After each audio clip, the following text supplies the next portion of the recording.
รายการภาคข่าวภายในแขวง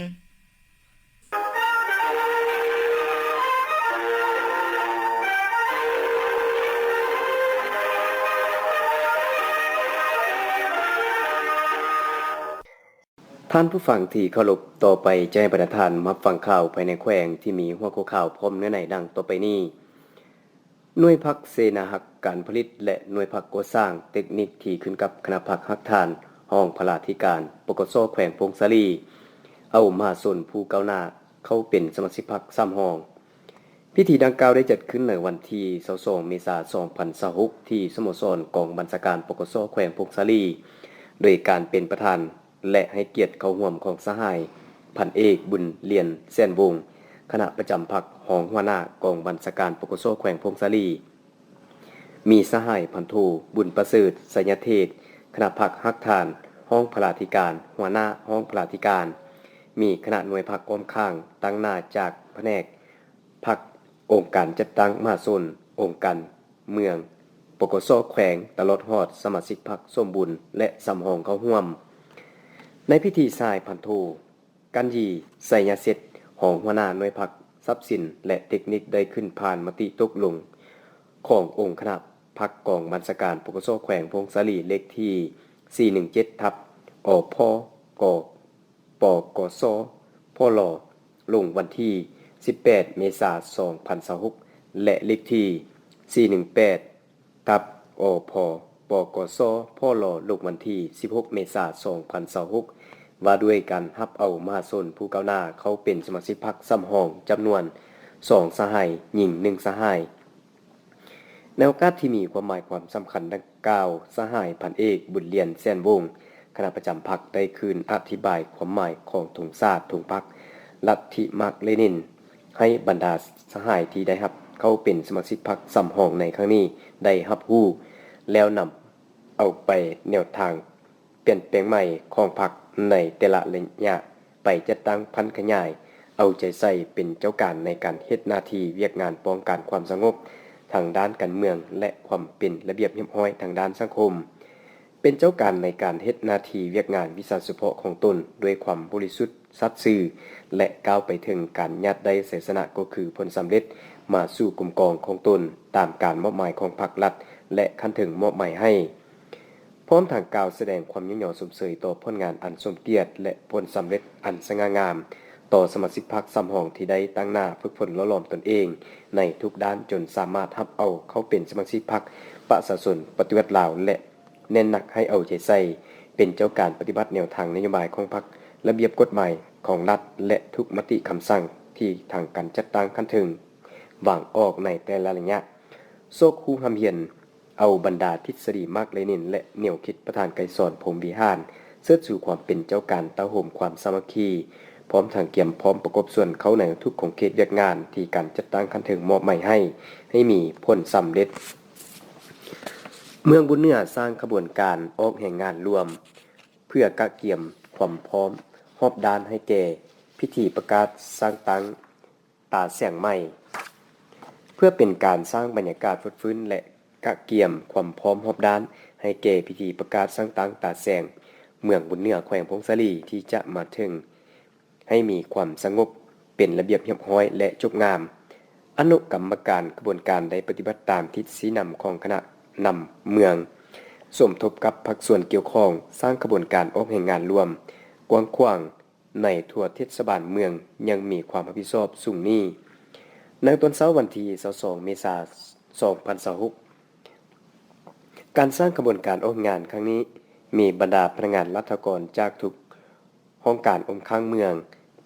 กำลังป้องกันชาติป้องกันความสงบตลอดฮอดประชาชนบรรดาเผ่าภายในเมืองเข้าร่วมอย่างพร้อมเพรียงเป้าหมายต้นต่อแมนซุ่มใส่กันอนามัยตามแนวทางหลักสถานที่สาธารณะในขบวนการดังกล่าว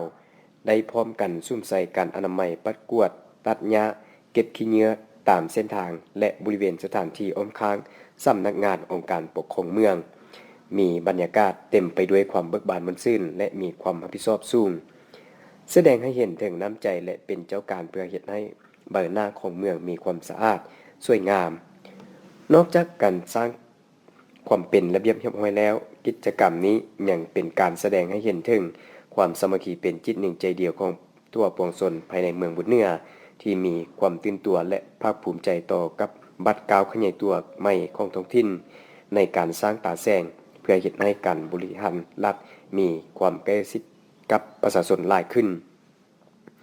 ผ่านการสร้างกระบวนการในครั้งนี้เห็นว่าทั่วเมืองบุญเหนือแม้นมีความพร้อมอย่างเต็มส่วนที่จะต้อนรับวันประวัติศาสตร์แห่งการประกาศสร้างตั้งตาแสงใหม่ให้กลายเป็นปังบุญใหญ่ที่มีความหมายความสำคัญและเต็มไปด้วยรอยยิ้มของประชาชนแผนกศึกษาธิการและกีฬาแขวงพงศาลีสมทบกับโรงเรียนเทคนิควิชาชีพแบบประสุมและโรงเรียนมซสวนเผ่าแขวงต้อนรับและเฮ็ดเวียกร่วมกับคณะผู้แทนโครงการยุนนานซื่อจางเทคนิคสิ่งแวดล้อมแขวงยุนนานแห่งสปจีนและบริษัทโทรภาพดิจิตอลในตอนบ่ายของวันที่21เมษายน2026ที่ผ่านมานี้ที่ห้องประชุมโรงเรียนเทคนิควิชาชีพแบบประสุมแขวงสหายส่วนทองประเสริฐคณะผักฮักทานรองหัวหน้าแผนกศึกษาธิการและกีฬาแขวงได้นำพาคณะอำนวยการโรงเรียนเทคนิควิชาชีพแบบประสุมแขวงพร้อมด้วยคณะอำนวยการโรงเรียนมซสวนเผ่าแขวงและวิชาการแผนกกสิกรรมและสิ่งแวดล้อมตลอดฮอดพนักงานวิชาการที่เกี่ยวข้องต้อนรับและร่วมเฮ็ดเวียกกับคณะผู้แทนโครงการยุนนานซื่อจางเทคนิคสิ่งแวดล้อมแขวงยุนนานโซโปจีนนำโดยสหายจางจือมิงและสหายจางจิงต่างหน้าบริษัทโทรภาพดิจิตอลณขนหลวงเวียงจันทน์พร้อมด้วยคณะ3สหายในพิธีสหายส่วนทองประเสริฐคณะภาคฮักทานรองหัวหน้าแผนกศึกษาธิการและกีฬาแขวงได้กล่าวต้อนรับคณะผู้แทนทั้ง2ภาคส่วนอย่างอบอุ่นโดยไมตรีจิตและมิตรภาพแห่งการพัวพันร่วมมืออันดีงามมาแต่โดนนานระหว่าง2ภาค2รัฐลาวจีนเว้ารวมบ่เฉพาะแม่นระหว่างแขวงพงศาลีแห่งสปปลาวและแขวงยุนนานแห่งสปจีนพร้อมเดียวกันนี้ทั้งทองฝ่ายได้ปรึกษาหารือสนทนาแลกเปลี่ยนความคิดความเห็นอย่างกงไปกงมาเกี่ยวกับความสามารถเป็นไปได้ในการก่อสร้างโรงงานการต้องนำจากน้ำห้วยมาเป็นน้ำสะอาดน้ำดื่มสำหรับโรงเรียนเทคนิควิชาชีพแบบประสุมแขวงและโรงเรียนส่วนเผ่าแขวงจากนั้นแต่ละภาคส่วนได้ลงกวดกาพื้นที่ตัวจริงและกำหนดสถานที่ดำเนินโครงการก่อสร้างอย่างเป็นทางการในโอกาสนี้สหายส่วนทองประเสริฐคณะภาคฮักทานรองหัวหน้าแผนกศึกษาธิการและกีฬาแขวงได้กล่าวแสดงสมเสยและคู่บุญคุณต่อคณะผู้แทนที่ได้ให้ความเอาใจใส่และให้การสนับสนุนทางด้านถิ่นฮอนเพื่ออำนวยความสะดวกก็คือเพื่อสุขภาพของนักเรียนภายในโรงเรียนทั้งสองแห่งและหวังยิ่งว่าโครงการดังกล่าวจะได้รับการจัดตั้งปฏิบัติโดยประสานสมทบกับกำลังแห่งของแต่ละภาคส่วนและจะได้สำเร็จผลอย่างมีประสิทธิภาพและประสิทธิผลสูงท่านผู้ฟังที่เคารพช่วงระยะสุดท้ายนี้จะให้ประธานมารับฟังข่าวพยากรณ์อากาศประจำวันที่23เมษายน2026สภาพรวมมวลอากาศร้อนยังปกคลุมอยู่ทั่วทุกภาคของประเทศลาวด้วยกำลังปานกลางสมทบกับกระแสลมตะวันออกเฉียงใต้พัดปกคลุมภาคใต้และกระแสลมตะวันตกพัดปกคลุมภาคเหนือลงหาภาคกลางซึ่งจะเฮ็ดให้สภาพอากาศยังจะร้อนหาร้อนเอาอยู่ทั่วไป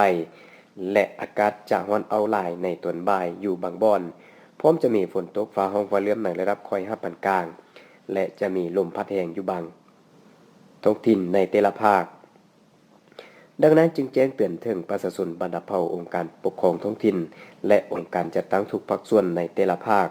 จงมีสติระมัดระวังต่อสภาพอากาศร้อนเอาหลายซึ่งจะเฮ็ดให้เกิดอัคคีภัยไฟไหม้ลัดวงจรผลกระทบต่อสุขภาพของผู้เฒ่าและเด็กน้อยโรคลมแดดพร้อมนี้หลีกเลี่ยงกิจการกลางแจ้งเป็นเวลาดนเพื่อทางติดตามเข้าพยากรณ์อากาศจากแผนกกสิกรรมและสิ่งแวดล้อมแขวงอย่างเป็นประจำพยากรณ์อากาศแต่เวลา 7 โมงของวันที่23เมษายน2026เวลา 7 โมงของวันที่24เมษายน2026 สภาพอากาศของแขวงพงศาลีและบรรดา7เมืองคือเมืองพงศาลีเมืองบุญเหนือเมืองยะอูเมืองบุญใต้เมืองซ้ำพันธ์เมืองขวาและเมืองไม้อากาศเย็นในตอนกลางคืนตอนเช้าส่วนตอนบ่ายอากาศร้อนขึ้นและจะมีฝนตกฟ้าห้องฟ้าเหลี่ยมในระดับคอยเพราะมีลมพัดแรงเป็นบางโอกาสอุณหภูมิต่ำสุดในระหว่าง 14-56 องศาและอุณหภูมิสูงสุดอยู่ในระหว่าง 32-34 องศารายงานสภาพอุณหภูมิและปริมาณน้ำฝน24ชั่วโมง7เมืองทั่วแขวงพงศาลีอุณหภูมิต่ำสุดของมื้อนี้ 13.5 องศาอุณหภูมิสูงสุดของวันนี้ 34.0 องศาปริมาณน้ำฝน24ชั่วโมงผ่านมาเมืองบุญเหนือ 0.2 มิลลิเมตรเมืองพงศาลี 0.5 มิลลิเมตรเมืองยะอู 5.6 มิลลิเมตรเมืองบุญใต้ 16.8 มิลลิเมตรเมืองซ้ำพันธ์บ่มีฝนเมืองขวา 4.7 มิลลิเมตรเมืองใหม่ 0.2 มิลลิเมตรที่ท่านฟังผ่านไปนั้นก็แม่นข่าวภายในแขวงและพยากรณ์อากาศประจำวันที่23เมษายน 2026ท่านผู้ฟังที่เคารพรายการข่าวภาคนี้ได้หมดเพียงเท่านี้ยินใส่อ่าน